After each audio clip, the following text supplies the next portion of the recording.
Result orient. நீங்க கனி கொடுத்தனால எத்தனை பேர் ரசிக்கப்பட்டிருக்காங்கன்னு சொல்ல முடியுமா? ஆனா வரம் பெற்றவர்களால் எத்தனை பேர் ரசிக்கப்பட்டிருக்காங்க அப்படின்னு சொல்லி என்ன பண்ண முடியும், சொல்ல முடியும் அப்படிங்கறத அவங்க தெளிவா பிரசன்ட் பண்ணி போயிருக்காங்க.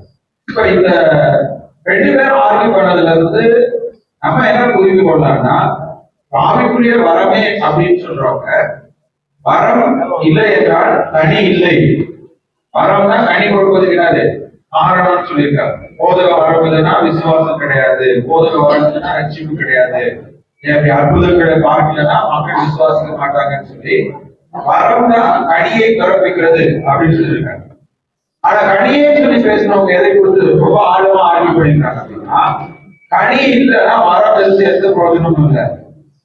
கனி இல்லை அப்படின்னா வரம் வேஸ்ட் ஆயிடும். அன்பு இல்லை அப்படின்னா எல்லா வரமும் வேஸ்ட் அப்படிங்கிற மாதிரி அவங்க என்ன பண்ணிருக்காங்க, பேசிட்டாங்க. இந்த 2 ஆர்குமெண்ட் தான் அவங்க என்ன பண்ணிருக்காங்க, 2 பேருமே ரொம்ப ஆழமா என்ன பண்ணிருக்காங்க, வழிவகுத்தாங்க.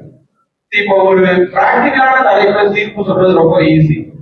ஆனா ஒரு டாக்டரான தலைப்புல தீர்ப்பு சொல்றது ரொம்ப கஷ்டம்.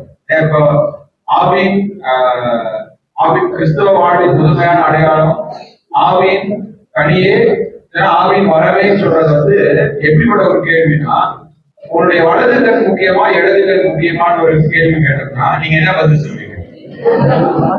2மே என்னது முக்கியம் அப்படின்னு தான் சொல்லுவோம் இல்லைங்களா? வரம் ரொம்ப முக்கியம். ஏன்னா நம்ம பார்க்கிறோம் எபேசியர் 4ஆம் அதிகாரத்துல சிலரை அப்போஸ்தலர்களாகவும், சிலரை போதகர்களாகவும், சிலரை தீர்க்கதரிசிகளாகவும், சிலரை சுவிசேஷகர்களாகவும் தேவன் என்ன பண்ணாரு, சபையில வரம் கொடுத்தாரு. எதுக்காக? ஒவ்வொருவரும் கிறிஸ்துவை போல முதிர்வதற்காக. அப்போ அந்த வரம்னா என்ன பண்ணுது, போதகத்தின் மூலமாக இல்ல அப்படின்னா மெய்ப்படின் பணியின் மூலமாக கிறிஸ்துவை போன்ற ஒரு வாழ்க்கையை விசுவாசிகளுக்கு என்ன பண்ணாங்க, கொண்டு வருது. அப்போ வரம் ரொம்ப இன்றியமையானதுங்கிறதே நம்ம பார்க்கிறோம். ஆனா அதே சமயம் அருமையான தம்பி ஒரு சில எக்ஸாம்பிள்ஸ் பயன்படுத்துறாங்க. ஒரு சில ஊழியக்காரங்க அவங்க இருக்கிறப்ப எல்லாரும் ஆஹா ஓஹோ நம்மளை பத்தி என்ன பண்றாங்க சொல்றாங்க.